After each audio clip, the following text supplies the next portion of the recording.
Welcome to AEC plus powered by advance engineering classes. तो जैसा कि आप लोग जानते हैं स्टूडेंट्स कि हम लोग डिस्कस कर रहे हैं MCQ series regarding our power generation related general awareness. तो हम एक एमसीक्यू सीरीज डिस्कस कर रहे हैं जिसको हम लोग कंटिन्यू करते हैं और देखते हैं कि कौन कौन से क्वेश्चन हैं जो इस जनरल अवेयरनेस पावर रिलेटेड से आपके लिए आ सकते हैं। फर्स्ट वन, उज्ज्वला डिस्कॉम आश्वासन योजना वर्ष में किस वर्ष में शुरू की गई? ठीक, तो इन विच ईयर, इसको शॉर्ट फॉर्म में उदय स्कीम के नाम से भी जाना जाता है। उदय, उज्ज्वला डिस्कॉम एश्योरेंस स्कीम के नाम से भी इसको जाना जाता है। तो इट वाज लॉन्च इन 2015। इसको 2015 में पीयूष गोयल ने शुरू किया था। पीयूष गोयल मिनिस्टर, जो कैबिनेट मिनिस्टर थे, उन्होंने शुरू किया था। और ये स्कीम सारे स्टेट्स के लिए मैंडेटरी नहीं थी, ऑप्शनल थी कि कौन कौन से स्टेट के लोग इसको इस स्कीम में इंक्लूड होना चाहते हैं। तो इस स्टेट में इंक्लूड होने वाला जो पहला स्टेट था जिसका नाम था झारखंड। झारखंड इस स्टेट में लागू होने वाला, इस स्कीम में आने वाला पहला स्टेट था झारखंड। ठीक है, बाद में बहुत सारे राज्यों ने अपना एश्योरेंस दिया और धीरे धीरे करके सभी राज्य इसमें आ गए। ओडिशा,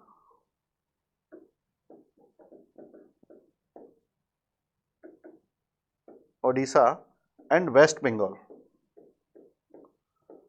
वेस्ट बंगाल इस स्कीम में इंक्लूड होने वाले राज्य नहीं है। उन्होंने इस स्कीम को एक्सेप्ट नहीं किया है, वे इस स्कीम में आने वाले राज्य नहीं आते हैं। ठीक है, लेकिन अभी तक ये स्कीम लगभग 26 स्टेट्स में और 6 यूटीज में इंक्लूड कर ली गई है।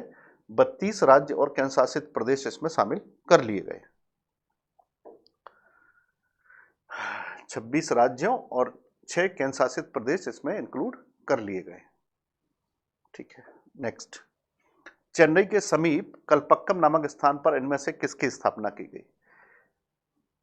चेन्नई के पास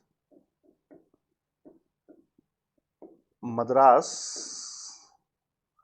एटॉमिक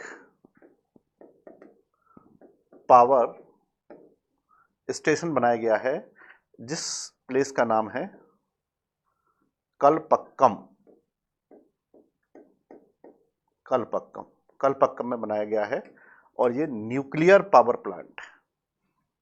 तो चेन्नई के पास कलपक्कम में बनाया गया है न्यूक्लियर पावर प्लांट। इसको कलपक्कम न्यूक्लियर पावर प्लांट के नाम से भी जानते हैं और एक्चुअल नाम है उसका मद्रास एटॉमिक पावर स्टेशन, है ना, लेकिन उसको कलपक्कम में है तो कलपक्कम के नाम से भी जानते हैं। और इसको 1970 में एस्टेब्लिश किया गया था। 1970 में एस्टेब्लिश्ड किया गया था। नेक्स्ट वन,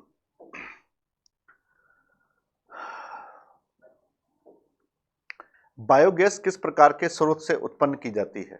तो बायोगैस के संबंध में हम लोग पहले भी समझ चुके हैं।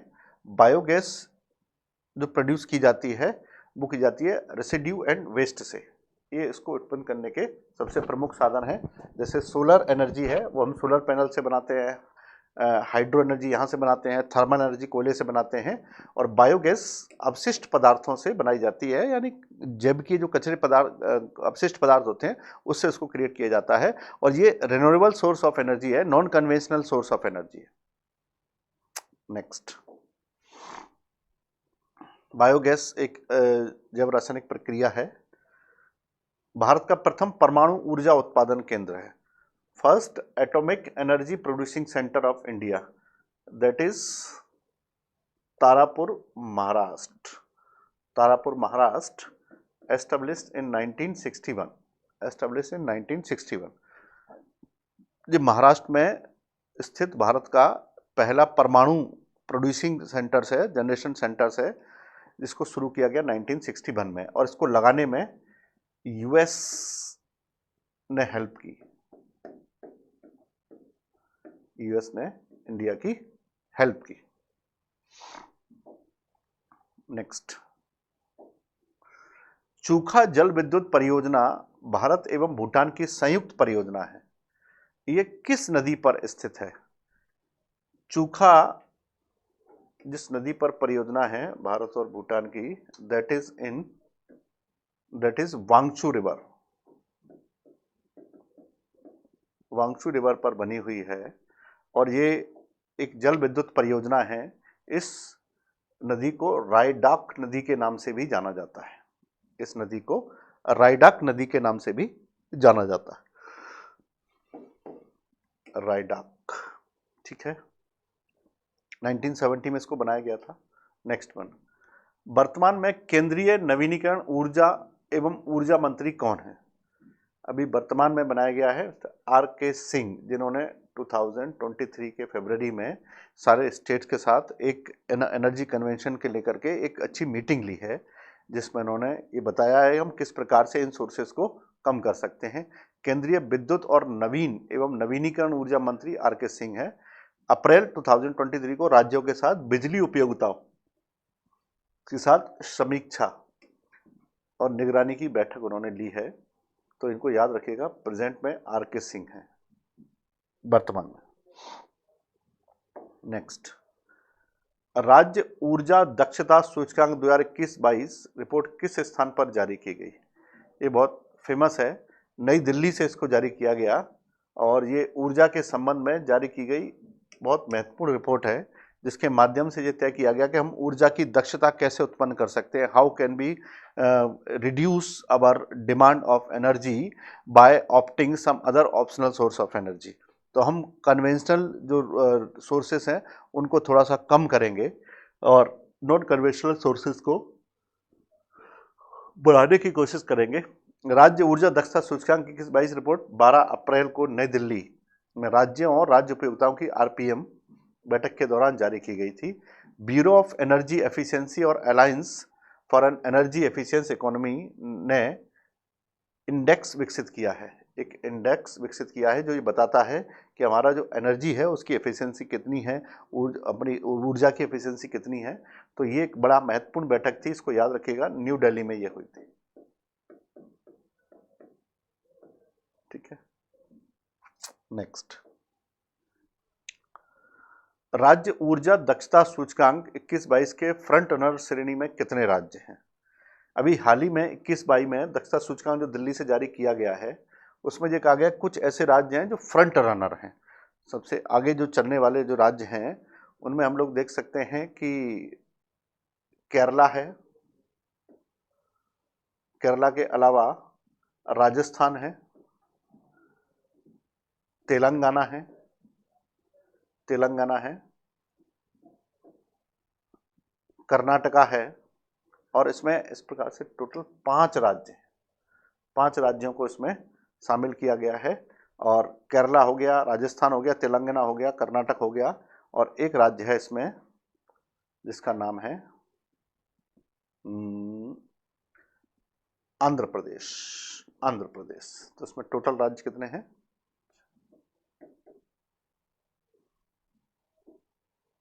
आंध्र प्रदेश। ठीक है, इसके अलावा उसमें कुछ अचीवर श्रेणी के राज्य भी हैं। तो अचीवर श्रेणी के राज्य हैं तो जिनको हम लोग देख सकते हैं, कर्नाटक हैं जो 4 हैं, आंध्र प्रदेश है, असम है और चंडीगढ़ है। ये 4 राज्य ऐसे हैं जो अचीवर श्रेणी के हैं और कुछ राज्य ऐसे हैं जो फ्रंट रनर श्रेणी के हैं। तो इनको याद रखिएगा, जिन्होंने ऊर्जा दक्षता के अपने उद्देश्यों को प्राप्त कर लिया है और श्रेणी में जो आगे हैं। ठीक है, और जो राज्य हैं जैसे तेलंगाना, आंध्र प्रदेश पिछले सूचकांक से भी अच्छे उसको प्रोड्यूस करने वाले राज्य हैं। नेक्स्ट, ऊर्जा दक्षता ब्यूरो किस मंत्रालय के अधीन संवैधानिक निकाय है? तो अभी हाल ही में एनर्जी एफिशिएंसी जो डिपार्टमेंट बनाया गया है that is the ministry of power. तो मिनिस्ट्री ऑफ पावर के अंतर्गत ये कार्य करने वाला एक महत्वपूर्ण डिपार्टमेंट जो मिनिस्ट्री ऑफ पावर के द्वारा कंट्रोल किया जाता है। आर.के. सिंह जो अभी इस डिपार्टमेंट को कंट्रोल करते हैं, आर.के. सिंह कैबिनेट मिनिस्टर जो रैंक के हैं, आर.के. सिंह, उनको इसका कंट्रोल का जिम्मा सौंपा गया है। इसमें लिखा भी है ऊर्जा दक्षता ब्यूरो विद्युत मंत्रालय के अधीन पावर मिनिस्ट्री अधीन एक संवैधानिक निकाय है। उद्देश्य ऊर्जा संरक्षण अधिनियम 2001।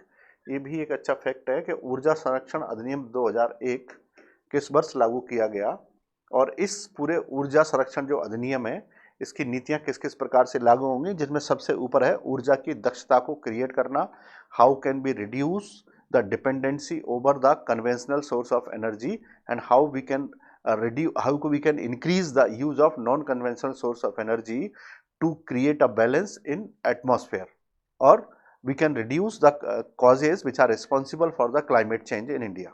इनको हम लोग कैसे कम कर सकते हैं, डिपार्टमेंट की उस 2001 की मीटिंग में ये सब कहा गया। नेक्स्ट, किस संस्था ने world energy transition outlook 2023 report को जारी किया है? इस रिपोर्ट को जारी करने की जिम्मेदारी इंटरनेशनल रिन्यूएबल एनर्जी एजेंसी के पास सौंपी गई है।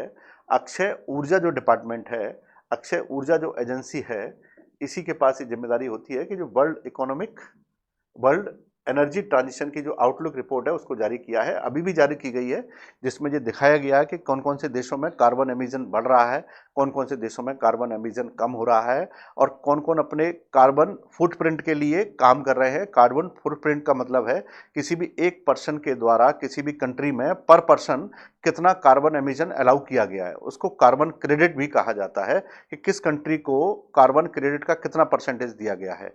तो अभी कार्बन क्रेडिट का जो सबसे ज़्यादा यूज़ करने वाली कंट्रीज़ हैं उनमें चाइना और इंडिया हैं। ये सबसे ज़्यादा कार्बन क्रेडिट का यूज़ करने वाले हैं चाइना, इंडिया और थर्ड वन यूएस। तो ये सबसे बड़ा टॉपिक है क्योंकि यहाँ पॉपुलेशन भी काफ़ी है, तो कार्बन एमिशन तेज़ी से बढ़ रहा है, इसीलिए ये तीनों ने मिलकर के जो कन्वेंशनल सोर्स ऑफ एनर्जी है उस पर बहुत तेज़ी से काम करना शुरू किया है ताकि कन्वेंशनल सोर्सेज को अडॉप्ट किया जाए। और नई पॉलिसी में ये कहा भी गया है कि 2030 तक जितना भी एनर्जी का जो यूज़ किया जा रहा है उस एनर्जी में 50% जो कंट्रीब्यूशन है वो नॉन कन्वेंशनल सोर्सेज का हो जाएगा, और यही उसका टारगेट रखा गया है नई आउटलुक रिपोर्ट का। नेक्स्ट, अंतर्राष्ट्रीय ऊर्जा एजेंसी द्वारा हाल ही में वर्ल्ड एनर्जी रिपोर्ट, ये अभी जो मैंने डिस्कस किया है। नेक्स्ट, मध्य प्रदेश के पन्ना जिले में स्थित मझगवां खदान किस खनिज के उत्पादन से संबंधित है? ठीक है, मझगवां मध्य प्रदेश के पन्ना में है और यह डायमंड प्रोड्यूसिंग के लिए बहुत फेमस है। यहाँ पर दो खदानें हैं एक्चुअली में, एक है मझगवां जैसा कि इसमें दिया गया है, और वहाँ दूसरी खदान है जिसका नाम है देवभोग। ये दोनों ही डायमंड के लिए बहुत फेमस हैं, और यहाँ से अभी तक जो बहुत बिगेस्ट डायमंड जो निकाला गया है उसका नाम है मुगल पिट। इन खदानों के माइंस के अलावा भी मध्य प्रदेश भारत में डायमंड प्रोड्यूसिंग सबसे लीडिंग स्टेट है। मध्य प्रदेश में हीरा उत्पादन में अग्रणी राज्य है। अगर हम कंट्रीज की बात करेंगे तो बोत्सवाना रह चुका है वर्ल्ड का number 1 diamond producing country, but presently Russia ने उसको टेक ओवर किया है, और Russia is the highest diamond producing country in the world present time. और इसके बाद सेकंड नंबर पे आता है बोत्सवाना और थर्ड नंबर पर है south Africa. Next one, Majhgawan हीरे के बारे में दिया हुआ है, इसको कौन कंट्रोल करता है? राष्ट्रीय खनिज विकास निगम NMDC के द्वारा इस पर कंट्रोल किया जाता है। नेक्स्ट, जवाहर सागर जल विद्युत परियोजना किस नदी पर स्थित है? भारत की जितनी भी हाइड्रो पावर प्रोजेक्ट हैं, specially belongs to Madhya Pradesh, उनमें चंबल नदी पर बनाई गई 3 प्रोजेक्ट सबसे फेमस हैं। जैसे एक है गांधी सागर, दूसरा है जवाहर सागर, और तीसरा है राणा प्रताप सागर। तो गांधी सागर, जवाहर सागर, राणा प्रताप सागर, तो इसको लोग याद रखते हैं, गाजर के नाम से भी याद रखते हैं। ये तीनों ही हाइड्रो पावर प्रोजेक्ट हैं जो चंबल नदी पर बने हुए हैं। नेक्स्ट वन, जवाहर सागर बांध का निर्माण कोटा जिले, इसका डिटेल्स है। नेक्स्ट, 750 मेगावाट का solar power plant Madhya Pradesh के किस जिले में स्थित है? ये अभी भी शुरू किया गया है और ये मध्य प्रदेश के रीवा जिले में लगाया गया है। रीवा जिले में 750 मेगावाट का ये प्रोजेक्ट लगाया गया है, और इस प्रोजेक्ट की विशेषता ये है कि इसको गवर्नमेंट ने सबसे कम समय में पूरा किया है। इस प्रोजेक्ट को एक स्पीडेस्ट प्रोजेक्ट है जिसको बहुत कम समय में पूरा करके तैयार कर लिया गया है। दुनिया के सबसे बड़े एकल साइट, जैसा कि मैंने बताया में एक है जो मध्य प्रदेश के रीवा जिले में लगाया गया है। इसकी कैपेसिटी अभी निर्धारित की गई 1590 हेक्टेयर में जो फैला हुआ है, और इसमें एक से ज़्यादा वो यूनिट्स भी लगाए जाएंगे जो आगे चल के इसकी प्रोडक्टिविटी को और बढ़ा देंगे, इस प्रोजेक्ट की प्रोडक्टिविटी को। नेक्स्ट, मध्य प्रदेश में तैरता हुआ सौर ऊर्जा प्लांट कहाँ पर स्थित है? मध्य प्रदेश में आपने देखा होगा कि खंडवा जो जिला है वहाँ पर तैरता हुआ एक कैबिनेट ने मीटिंग ली थी, तैरती हुई कैबिनेट ने पहली बार, और वो ली थी हनुमंतिया टापू पर, जो हनुमंतिया जो टापू वहाँ पर बनाया गया है उस पर ली गई थी। इसके अलावा उसी पे एक बैराज है जहाँ पर ओंकारेश्वर जो खंडवा रीजन है वहाँ पर एक तैरता हुआ सोलर प्लांट लगाया गया है। यानी जो सोलर प्लेट्स हैं जो एनर्जी अडॉप्ट करती हैं उनको एक लेक में डाल दिया गया है जो भाई एक हाई लेटीट्यूड से एनर्जी को अडॉप्ट करती हैं और एनर्जी को क्रिएट करती हैं। तो वन एंड ओनली फ्लोटिंग जो हमारे पास है तैरता हुआ सोलर प्लांट वो खंडवा में है, ओंकारेश्वर, प्लेस ओंकारेश्वर, डिस्ट्रिक्ट खंडवा। और इसकी कैपेसिटी भी है, कितने पानी का ये यूज़ करते हैं, कितने पानी में फैले हुए हैं, किस किस एरिया में है। नेक्स्ट, मध्य प्रदेश का पहला सौर ऊर्जा आधारित गांव कौन सा है?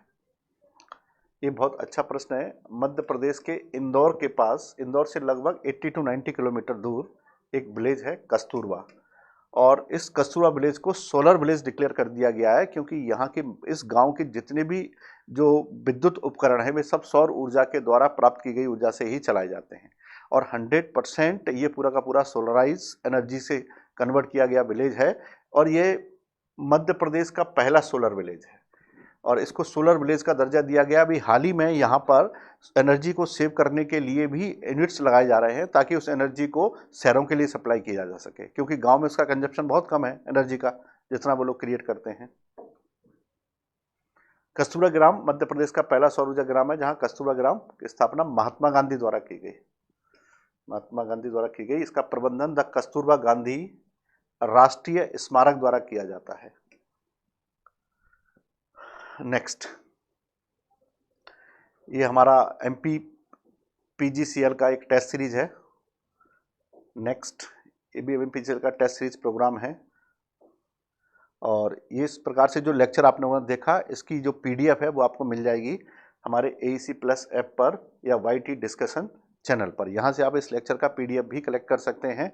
तो ये एमपी पीजीसीएल के जो एग्जाम्स शुरू होने वाले हैं उसके लिए बहुत इफेक्टिव सीरीज है। So keep listening and try to be keep remember all the facts. मिलते हैं अपने नेक्स्ट सीरीज में, तब तक के लिए थैंक यू।